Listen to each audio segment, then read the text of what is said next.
नमस्कार, स्वागत है आपका संसद टीवी पर। मैं हूं मनोज वर्मा और आप देख रहे हैं हमारा खास कार्यक्रम मुद्दा आपका। आज हम बात करेंगे कृषि और कृषि आधारित उद्योग की अर्थव्यवस्था की प्रेरक शक्ति की। उपराष्ट्रपति जगदीप धनखड़ जी ने शुक्रवार को कहा कि कृषि और कृषि आधारित उद्योग के कारण भारत वैश्विक अर्थव्यवस्था का उदीयमान सितारा है और देश का विकास रुकने वाला नहीं है।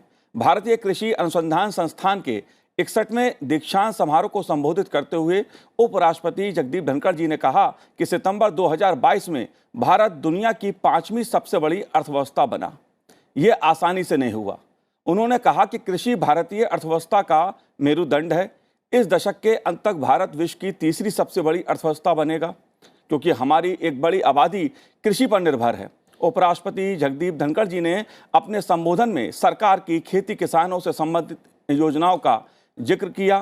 कृषि क्षेत्र में नवीनतम टेक्नोलॉजी, अनुसंधान, स्टार्टअप, डिजिटल कृषि मिशन, कृषि स्नातकों को खेती में नवीनतम ज्ञान और कौशल, पीएम किसान सम्मान निधि योजना का उल्लेख करते हुए कृषि और कृषि आधारित उद्योगों को भारतीय अर्थव्यवस्था की प्रेरक शक्ति बताया। जाहिर है कृषि और अर्थव्यवस्था का मुद्दा अहम है, महत्वपूर्ण है। इसलिए मुद्दा आपका में कृषि आधारित उद्योग और अर्थव्यवस्था से जुड़े विभिन्न मुद्दों पर बात करेंगे, खास मेहमानों को समझने की कोशिश करेंगे। लेकिन सबसे पहले देखते हैं उपराष्ट्रपति जगदीप धनखड़ जी ने क्या कहा।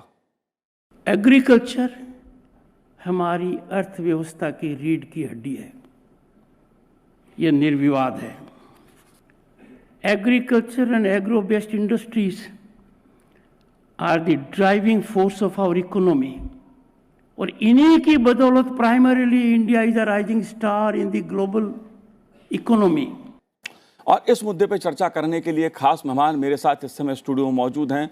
पूर्व सांसद हुकुमदेव नारायण यादव जी हमारे साथ इस समय स्टूडियो में। आपका स्वागत है हुकुमदेव जी। साथ ही हम बात करेंगे प्रेम एस वशिष्ठ जी से, जो कृषि अर्थशास्त्री हैं। प्रेम जी, आपका भी स्वागत है। और हमारे साथ इस समय जुड़ी हुई हैं ICAR-IARI की डीन डॉक्टर अनुपमा सिंह जी। अनुपमा जी, आपका भी स्वागत है संसद टीवी पर।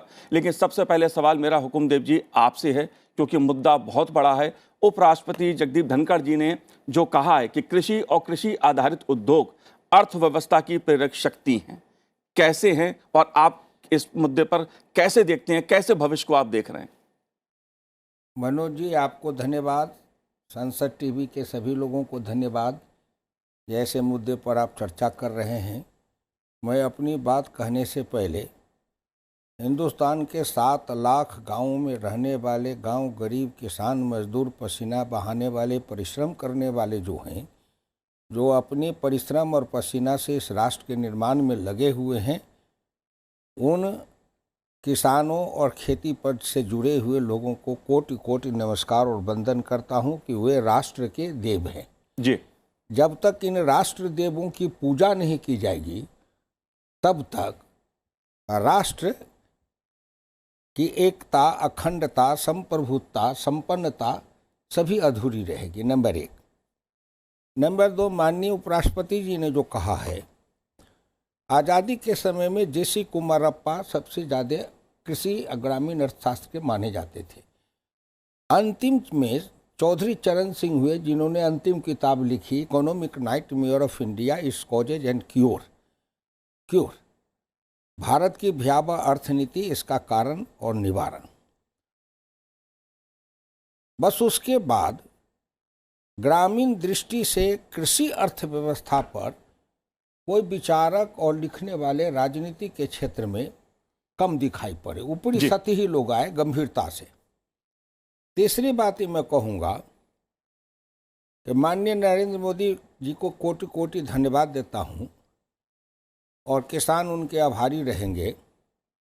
लेकिन इस देश में किसान जब लगभग 50% के आसपास है और उनके पर बहस करने के लिए आप 25 मिनट समय निकालते हैं, तो मैं संसद टीवी चलाने वाले और सरकार से भी हाथ जोड़ के प्रार्थना करूंगा कि कम से कम हमारे 7 लाख गांव में बसने वाले उन गरीब किसानों के ऊपर सोचिए और इस संसद टीवी पर उनके लिए जब भी बहस करिए तो कम से कम 1 घंटा समय जरूर निर्धारित करिए, जिससे कि वो पूरी बात सामने आवे। फिर मैं ये कहूँगा कि मैं उस भारत से जन्म लिया 83 साल पहले जी, जब अपने गांव में घुटने भर कीचड़ में चलता था, अंधेरी रात थी, सांप कीड़े काटते थे, सोने के लिए पखाने के लिए रात में भी बाहर जाते थे, औरतें सड़क के किनारे पखाने करती थी। जैसे लगता था कि हम उस भारत में नरक की जिंदगी जी रहे थे। वहाँ से यात्रा करते करते 83 साल से चले और 63 बरस तक राजनीतिक संघर्ष करते हुए जब यहाँ तक आए हैं, तो आज अटल बिहारी वाजपेयी जी ने प्रधानमंत्री ग्रामीण सड़क योजना बनाई और नरेंद्र मोदी जी जब उसमें सुदृढ़ता लाए हैं, जाल बिछाए हैं, तो आज जब मैं अपनी ही गांव में चलता हूँ तो लगता ही नहीं है कि दिल्ली से मेरा गांव कोई पीछे है। मेरे गांव की सब गली पीसीसी है, हर घर में बिजली है और करीब करीब 60-70% घरों में शौचालय है और किसान के घर में, गरीब के मजदूर के घर में उज्ज्वला योजना का गैस का चूल्हा है। और सवेरे मनोज जी जब गांव में अगल बगल के निजी स्कूलों की गाड़ियां आती है और उन गरीबों के बच्चे उस उज्ज्वला गैस की योजना पर से कुछ खा करके और अपने डब्बे में कुछ पराठे भुजिया जो उन गरीब का लेके और बेटे और बेटी जब तितली के जैसे नाचते हुए उस बस पर चलते हैं, पढ़ने जाते हैं, तो लगता है जैसे कि हृदय आनंद से प्रफुल्लित हो उठता है। जी, प्रफुल्लित हो उठता है। एक नए भारत का रूपांतरण हुआ है, लेकिन इसके लिए दृष्टि चाहिए। एक बात ये भी कहूँगा कि अपनी अपनी दृष्टि उन गरीब के बच्चों को हंसते गाते खेलते कूदते नाचते अच्छे कपड़े पहनते पढ़ते खुशी में जब देखते हैं, तो एक तरफ मेरे जैसे करोड़ों लोग हैं, उनका हृदय स्पंदित होता है और नाचने लगता है।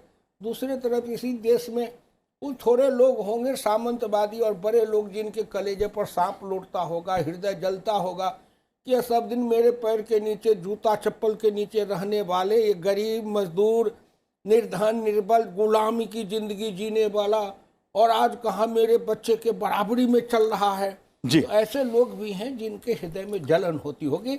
मैं अपनी वाणी को विराम देते हुए भारत के करोड़ों गरीबों से कहूँगा जी कि अब किसानों के लिए खेती और कृषि उद्योग के लिए गांव के पक्की सड़कें और बिजली लगने से इंफ्रास्ट्रक्चर निर्माण करने का समय आया है। वो अपनी योग्यता से, क्षमता से, प्रतिभा से, कर्मठता से नए भारत के निर्माण में कृषक के बेटा बेटी सब लगे और नए भारत के निर्माण में करे, जिससे कि हम अपने कृषि के द्वारा विश्व में एक नई अर्थव्यवस्था को नया रूप दे सके। सरकार के तरफ से हर तरह का सहयोग मिल रहा है। जी बिल्कुल हुकुमदेव जी, आपने गांव गरीब किसान की समस्याओं को बहुत करीब से देखा है। आप संसद के भीतर और बाहर गांव गरीब किसान की लगातार आवाज उठाते रहे हैं और उसका जो अनुभव मिला है उसके चलते भी बहुत कुछ बदलाव और चर्चाएं सुनने को देखने को मिलती हैं। लेकिन प्रेम जी, सवाल मेरा आपसे है, क्योंकि भारत की जीडीपी में जो कृषि आधारित अर्थव्यवस्था है उसका जो योगदान है वो किसी से छिपा नहीं है। एक तरह से हमारी अर्थव्यवस्था को सींचने का काम अगर किसी ने किया है वो हमारे कृषि क्षेत्र ने किया है। लेकिन जो उपराष्ट्रपति जगदीप धनखड़ जी ने जो बात कही है कि कृषि आधारित उद्योग जो हैं वो हमारे देश की अर्थव्यवस्था के मेरुदंड हैं, कृषि क्षेत्र हमारी देश की अर्थव्यवस्था की रीढ़ है, आप कैसे इसके आर्थिक तंत्र को देखते हैं? जी, माननीय उपराष्ट्रपति जी ने एक बहुत ही अहम प्रश्न उठाया है और जिस पे पहले जो कमेटीज़ बनी, जैसे डबलिंग ऑफ फार्मर्स कमेटी, उन्होंने काफ़ी विचार किया। तो ये बात तो सही है कि प्योर, आप जिसको कहते हैं ना ओनली एग्रीकल्चर, उस एंगल से अगर आप देखेंगे तो आप उनका जो शेयर है एग्रीकल्चर का वो कम होता है जीडीपी में। वो स्वाभाविक है, जैसे जैसे अर्थव्यवस्था विकसित होती है वो होता है। लेकिन मेन चीज़ ये है कि जो कृषि आधारित उद्योग हैं, जब तक उनको बढ़ावा नहीं मिलेगा तो उनके जो लिंकेजेस हैं रूरल इकोनॉमी से, रूरल इनकम जनरेट करने के लिए और रूरल एम्प्लॉयमेंट जनरेट करने के लिए, वो बहुत आगे नहीं बढ़ पाएंगे। तो इसीलिए ये जो मुद्दा है वो बहुत अहम है और इसके लिए सरकार ने काफ़ी कदम उठाए हैं। और इंफ्रास्ट्रक्चर रिलेटेड चीज़ें हैं, जैसे रूरल इंफ्रास्ट्रक्चर में पिछले सालों में काफ़ी इन्वेस्टमेंट दिया है। इस बजट में भी इन्वेस्टमेंट, इंफ्रास्ट्रक्चर इन्वेस्टमेंट पे बहुत जोर है। तो वो लिंकेजेस वाली जो बात है कृषि आधारित एक उद्योग, जी वो एक बहुत अहम मुद्दा है और उसके लिए बड़ी बड़ी नीतियाँ काफ़ी आई हैं पिछले 2-3 जैसे? सालों में। जैसे रूरल इंफ्रास्ट्रक्चर फंड, क्योंकि केवल आप नैरो सेंस में उद्योग को ही देखेंगे तो बिना इंफ्रास्ट्रक्चर लिंकेज के नहीं हो पाएगा। और दूसरे ये है बेसिकली कि जैसे डबलिंग फार्मर कमेटी ने भी कहा था कि जो आप उस उद्योग से लिंक तभी हो पाएगा जब फार्मर किसी ऑर्गेनाइजेशन का अंग बनेगा और उसको मार्केट से आप जोड़ देंगे, और मार्केट्स को उससे जोड़ने से ही वह सारे उद्योग भी चलेंगे। तो उसमें दो फायदे होंगे। एक तो जब मार्केट से डायरेक्टली लिंक हो जाएगा फार्मर, तो उसको उसका रिटर्न अच्छा मिलेगा, और उसका जो माध्यम होगा वो चाहे आप उनको एफपीओ कहिए, फार्मर प्रोड्यूसर ऑर्गेनाइजेशंस, या फार्मर प्रोड्यूसर एजेंसीज कहिए, जो भी उसका रूप आप देना चाहते हैं, लेकिन उसमें मेन चीज़ यही है कि किस तरह फार्मर को मार्केट से डायरेक्टली लिंक जोड़ा जाए जी ताकि उसको रिटर्न मिले। और यहाँ पर प्रश्न केवल ये नहीं है कि उसको प्राइस कितना ठीक मिले, उसके साथ जो वो ऑर्गेनाइजेशंस हैं वो टेक्नोलॉजी लाएंगे, क्रेडिट का अरेंजमेंट करेंगे, नॉलेज का अरेंजमेंट करेंगे, तो एक तरीके से एक पैकेज फार्मर को मिलेगा जी। और उसी के माध्यम से आप जो कृषि आधारित उद्योग हैं वो कड़ी मजबूत हो पाए। जी बिल्कुल, टेक्नोलॉजी की बात भी मैं करूंगा क्योंकि उपराष्ट्रपति जी ने इस मुद्दे को भी उठाया है। लेकिन अनुपमा जी, मेरा आपसे सवाल है, कृषि शिक्षा को प्राथमिकता देनी होगी, इस बात पे खासा जोर दिया है उपराष्ट्रपति जी ने। इस मुद्दे को आप कैसे देखते हैं, क्योंकि यह मुद्दा कृषि क्षेत्र में अनुसंधान से भी जुड़ा है और स्टार्टअप से भी जुड़ा है। आप कैसे देखते हैं इस मुद्दे को? जी, नमस्कार।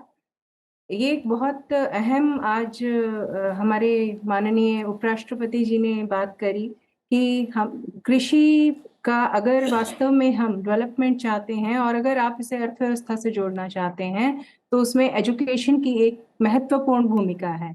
उसका कारण ये है कि जो इस समय हमारा यूथ है बेसिकली, उसको जो youth particularly the rural youth and the youth which is going to complete his secondary education, higher secondary education, now that talent has to be tapped towards skill building in the field of agriculture. और इस संदर्भ में ICR dare में बहुत higher education के ऊपर बहुत काम हो रहा है और हमारी जो स्टेट एग्रीकल्चरल यूनिवर्सिटीज हैं, डीम्ड यूनिवर्सिटीज हैं, 4 डीम्ड यूनिवर्सिटीज हैं, जिनमें से IRI भारतीय कृषि अनुसंधान संस्थान उनमें से एक है और सबसे महत्वपूर्ण इंस्टीट्यूट है in the field of crop sciences. तो उसमें खास तौर पर हायर एग्रीकल्चरल एजुकेशन पर बहुत ध्यान दिया जा रहा है और उसको एक्सपेंशन के ऊपर खास तौर पर इस टाइम पर पॉलिसी मेकर्स का फोकस है, क्योंकि अगर हम जो टैलेंट है हमारा वो अब तक जो बात होती थी वो होती थी स्टेम। आप अगर देखें तो अधिकतर अगर जो एम्फेसिस रहता है अधिकतर बच्चों का 12th के बाद वो रहता है, 10वीं के बाद या 12वीं के बाद वो रहता है साइंस और इंजीनियरिंग और मेडिसिन और उस तरफ।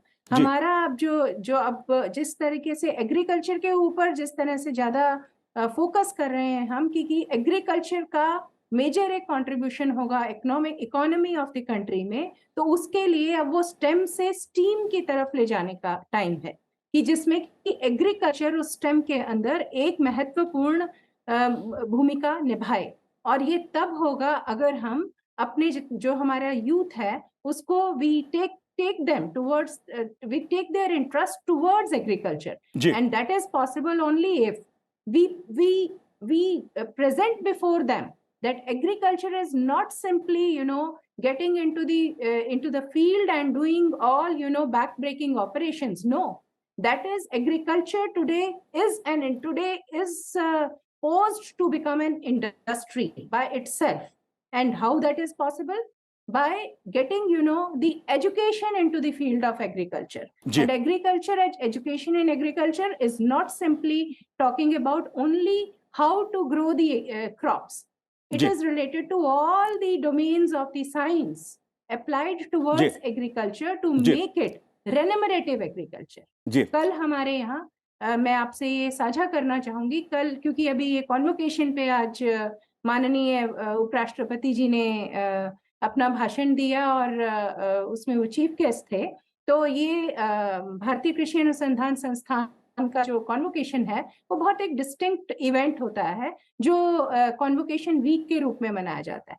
जी। इसमें 53वां लाल बहादुर शास्त्री लेक्चर कल ऑर्गेनाइज किया गया था, जिसमें हमारी जो महको इंडस्ट्री जो है, उनकी महको फाउंडेशन, उनके यहाँ से जी, टेक्निकल बिल्कुल जाहिर सी बात है, ये दीक्षांत समारोह जो है वो कृषि क्षेत्र के लिए भी एक बहुत महत्वपूर्ण समारोह रहता है। देश को एक नई दिशा देता है, कृषि क्षेत्र को दिशा देता है। लेकिन उपराष्ट्रपति जी ने अपने संबोधन में जो टेक्नोलॉजी की बात की है, खासतौर से कृषि क्षेत्र में, कृषि आर्टिफिशियल इंटेलिजेंस की बात उन्होंने की है, ड्रोन टेक्नोलॉजी की बात की है। हुकुमदेव जी, एक बड़ा बदलाव देखने को मिलता है। एक समय यह माना जाता था कि किसान जो है वो हल लेके चलता है, लेकिन आज टेक्नोलॉजी की बात हो रही है, ड्रोन टेक्नोलॉजी की बात हो रही है। इस मुद्दे को आप कैसे देखते हैं? क्या बदलाव ये ला रहा है हमारे कृषि क्षेत्र में? देखिए, ये अपने आप में एक गहन विषय है। परंपरागत तकनीक, आधुनिक वैज्ञानिक तकनीक। भारत के अंदर जो परंपरागत तकनीक थे, परंपरागत यंत्र थे, परंपरागत जो हमारी खेती के तरीका थे, उसमें अपने समय में पूर्ण वैज्ञानिकता थी। इस पर अलग कोई भी वैज्ञानिक हमसे चर्चा करेंगे विश्व के, तो मैं सिद्ध कर दूंगा जी कि हमारे जो पूर्वजों के द्वारा जो तकनीक थी, वह तकनीक उस समय के लिए सबसे ज़्यादा वैज्ञानिक थी और सबसे ज़्यादा कृषि के लिए हितकारी थी। दूसरा, जब उस तकनीक का रूपांतरण करेंगे, जिसको कहते हैं ट्रांसफर ऑफ, ICR में यह शोध होता है जिसका नाम है ट्रांसफर ऑफ टेक्नोलॉजी। तो ट्रांसफर ऑफ टेक्नोलॉजी का मतलब क्या है? ट्रांसफर ऑफ टेक्नोलॉजी कि आप हमसे कुछ सीखिए और हमें कुछ सिखाइए जी, दोनों सा। अगर हमसे जानिएगा नहीं और केवल हमको सिखाइएगा, तो हमारे दर्द को क्या जाने की दुख जाने दुखिया की दुख जाने दुखिया माए। तीसरी बात, जब वाजपेयी जी के समय में मैं इस विभाग का मिनिस्टर ऑफ स्टेट था, उस समय मैंने ICR में सब जगह प्रपोजल दिया था कि जितने कृषि पढ़ने वाले छात्र हैं, कृषि वैज्ञानिक बनते हैं, उन छात्रों को 1 साल के लिए, कंप्लीट 1 साल के लिए ग्रामीण क्षेत्रों में भेजा जाए। गांव में जाए, किसान के साथ रहे, किसान के साथ काम करे, किसान की संस्कृति को, किसान के जीवन को, किसान के तकलीफ को, वो जिसको कहते हैं प्रैक्टिकल एंड फिजिकल एक्सपीरियंस जी। तो जब तक उनको व्यवहारिक ज्ञान नहीं होगा, तब तक उसकी व्यवहारिकता को समझ नहीं पाएंगे। तो इस पर कृषि के वैज्ञानिकों को और सरकार को भी सोचना चाहिए रूपांतरण। कृषि वैज्ञानिक किस लिए? एक दूसरा, एक है कृषि वैज्ञानिक और एक है किसान वैज्ञानिक। जिस टेक्नोलॉजी की बात कर रही थी वो, तो जबकि भारत के कृषि का मैकेनाइजेशन, मॉडर्नाइजेशन जब हो रहा है, तो मैकेनाइजेशन, मॉडर्नाइजेशन और जिसको कहते हैं मशीनीकरण, तो ये करेगा कौन? करेगा किसान। तो जब तक किसान इसमें एक्सपर्ट नहीं होगा, जब तक किसान इसको जानेगा नहीं, जब तक किसान अपनाएगा नहीं, किसान जब तक इसको करेगा नहीं, तब तक केवल कहने से होगा नहीं। तो किसान कैसे इसको अपनावे, करे, उसके लिए इन्होंने जो बताया कि छोटी जमीन बढ़ती जाएगी, मार्जिनल स्मॉल फार्मर्स बनता जाएगा। एक बात मनोज जी, बिहार में स्मॉल एंड मार्जिनल फार्मर्स हैं 98% और पंजाब में है small and marginal farmer 16%, Haryana में स्मॉल एंड मार्जिनल फार्मर 33%। तो जो टेक्नोलॉजी हरियाणा, पंजाब और पश्चिमी उत्तर प्रदेश के लिए होगा, वह टेक्नोलॉजी बिहार के लिए नहीं होगा। जी, बिहार के लिए जो technology, small and marginal farmers की टेक्नोलॉजी सिस्टम अलग होंगे और जो उद्योग क्षेत्र वाले हैं उनके अलग होंगे। आखिरी में एक बात कहूँगा, इन्होंने बड़ी अच्छी बात कही कि कृषि का उद्योगीकरण और उद्योग का कृषिकरण। भगवान कृष्ण ने गीता के 18वें श्लोक के शायद 42वां 33वां श्लोक है, जिसमें उन्होंने इतने दिन पहले व्याख्या की थी कृषि गोरक्ष वाणिज्यम वैश्कर्म स्वभावजम। कृषि गोरक्ष वाणिज्यम, कृषि पशुपालन और वाणिज्य माने कृषि और पशुपालन आधारित उद्योग व्यापार, वैश्कर्म स्वभावजम।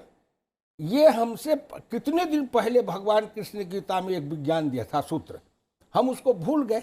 आज अगर फिर भारतवर्ष के कृषि वैज्ञानिक, सरकार के योजना बनाने वाले इस दिशा में माननीय प्रधानमंत्री नरेंद्र मोदी जो कहते हैं रूपांतरण, किसका रूपांतरण? जी, जो सब कुछ है, तो प्रधानमंत्री की जो दृष्टि है, दिशा है और संकल्प है, इनको पूर्ण रूप से इस देश के किसान को भी समझना होगा, इस देश के वैज्ञानिकों को समझना होगा, अनुसंधानकर्ताओं को समझना होगा, कृषि शिक्षा में लगे हुए युवा को समझना होगा जी। तभी भारत का कृषि का रूपांतरण हम सही मायने में करेंगे। और जिस दिन एक कृषि वैज्ञानिक और एक है कृषक वैज्ञानिक, जब कृषक वैज्ञानिक बनेंगे तब भारत विश्व का सबसे सर्वशक्ति संपन्न राष्ट्र घोषित हो जाएगा। इसलिए कृषक वैज्ञानिक बनाए जाएं, इसके लिए कृषि शिक्षा में परिवर्तन करने की आवश्यकता है। मैं समझता हूं कि मेरी बात प्रधानमंत्री जी जरूर इस पर विचार करेंगे और इस देश का कायाकल्प होगा। जी बिल्कुल। और आज जिस तरह से कृषि क्षेत्र में बदलाव हो रहा है, किसानों की जिंदगी में जिस तरह से बदलाव आ रहा है, कैसे बदलाव आ रहा है, इसको उपराष्ट्रपति जगदीप धनखड़ जी ने अपने संबोधन में कई योजनाओं के जरिए उसका उल्लेख भी किया कि कैसे किसान की आय बढ़ रही है, कैसे उत्पादन बढ़ेगा और कैसे टेक्नोलॉजी के जरिए किसान के जीवन में एक बड़ा बदलाव आ सकता है, खेती किसानी में बदलाव आ सकता है। मैं आपसे समझना चाहता हूं प्रेम जी इस मुद्दे को, क्योंकि उपराष्ट्रपति जी ने एक बात कही कि कृषि क्षेत्र में डिजिटल स्मार्ट समाधान समय की मांग है। टेक्नोलॉजी की हम बात कर रहे हैं, जाहिर सी बात है जो परंपरागत शैली है खेती किसानी की वो है, लेकिन टेक्नोलॉजी के जरिए किसान की जो उसकी आर्थिक क्षमता है वो बढ़ेगी, उत्पादन बढ़ेगा। ड्रोन टेक्नोलॉजी की बात हो रही है, इस मुद्दे को आप कैसे देखते हैं? देखिए अभी जो सिंह साहब ने कहा उन्होंने बड़ी गहरी बात कह दी।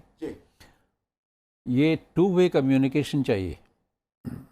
एक तो ये है कि हमारे पास क्या टेक्नोलॉजी है, हमारे पास मीन्स वैज्ञानिकों के पास, और दूसरे ये है कि उसका एडॉप्शन होगा कैसे।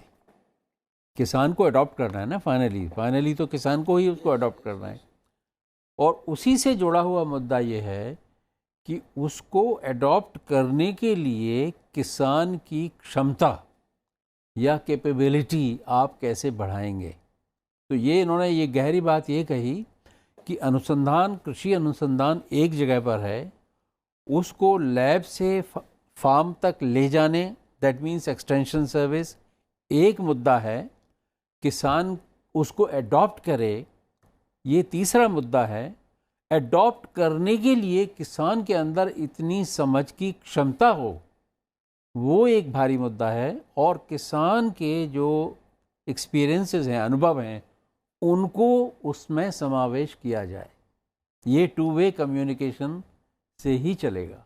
तो बेसिकली जो थ्रस्ट है आर्टिफिशियल इंटेलिजेंस, जी, ड्रोन टेक्नोलॉजी, जी, रिमोट सेंसिंग, ये सारी चीज़ें डेफिनेटली टेक्नोलॉजी ले जाएंगे फ्रॉम लैब टू फार्म, और उसमें एक्सटेंशन सर्विस चाहिए। उसको अडॉप्ट करने का एक एनवायरनमेंट आपको क्रिएट करना पड़ेगा जी, ताकि किसान उसको अच्छी तरह समझ सके, और उस समझने की प्रक्रिया में जो किसान के अनुभव आ रहे हैं, जो अड़चनें आ रही हैं, या वो सोचते हैं कि मेरे पुरानी एक्सपीरियंस से कॉन्ट्रडिक्शन हो रहा है, उसको भी हमें समझना पड़ेगा। आई थिंक ये प्रश्न जो टू वे कम्युनिकेशन वाला है ये बहुत अहम है, और टेक्नोलॉजी का इम्पोर्टेंस अपना अलग है, इसमें कोई शक नहीं। तो अगर मुझे आधा मिनट और दें जी, तो जो डॉक्टर सिंह कह रही थी, मैं उस एजुकेशन के दायरे को रीडिफाइन करना चाहता हूँ कि एक दायरा है जो scientific research, agriculture scientific research से चल रहा है, और उन्होंने प्रश्न उठाया कि जो स्टेम है, साइंस, साइंस, टेक्नोलॉजी एट्सेट्रा, उसमें एग्रीकल्चर को जोड़ा जाए। तो माननीय उपराष्ट्रपति जी ने इंटीग्रेशन की बात की है। उन्होंने शब्द जो यूज़ किया है integration of remote technology, remote sensing, drone technology, artificial intelligence with agriculture, ये बात उन्होंने भी उठाई, ये बहुत बहुत प्रशंसनीय है। जी अनुपमा जी, बहुत संक्षेप में मैं आपसे जवाब चाहूंगा इस बात का, क्योंकि उपराष्ट्रपति जी ने अपने संबोधन में कृषि क्षेत्र में स्टार्टअप की बात की, CSR फंड मिलना चाहिए इसकी बात की, ताकि रोजगार के अवसर बढ़े कृषि क्षेत्र में, किसान मजबूत हो। इस मुद्दे को आप कैसे देखते हैं? जी, ये एक बहुत महत्वपूर्ण विषय है कि आज की डेट में अभी जो हमारे एक्सपर्ट्स ने कहा कि ओवरऑल ट्रांसफॉर्मेशन और through adoption, communication and a very good linkage चाहिए, और उधर से industry has a very, very important role to play along with the public organizations if we have to make a direct impact and also to make a fast transfer of the technologies from the lab to the land. So there will have to be we will need to develop a window system in which the extension madam, efforts अगर Hindi of में the बोलेंगी public तो हमारे किसान भाई समझ organizations like पाएंगे। ICAR, because ICAR has a very robust system of the extensions of the technologies from the research institutes farmer, and it's a two-way system. And also there is an importance to assess the farmer behavior, because here ji. the farmer is the major clientele, it is the ji in the focus. जी बिल्कुल So, Anupama जी, इसीलिए उपराष्ट्रपति जी ने अपने संबोधन में startup की बात की। कृषि के क्षेत्र में स्टार्टअप आएगा, जाहिर सी बात है समय के साथ कृषि का बदलना भी जरूरी है। किसान मजबूत होगा तो रोजगार के अवसर भी बढ़ेंगे। आप तीनों ने इस कार्यक्रम में भाग लिया, बहुत बहुत शुक्रिया, बहुत बहुत धन्यवाद संसद टीवी से बात करने के लिए। तो आज इस कार्यक्रम में इतना ही, मुझे दीजिए आज्ञा, नमस्कार।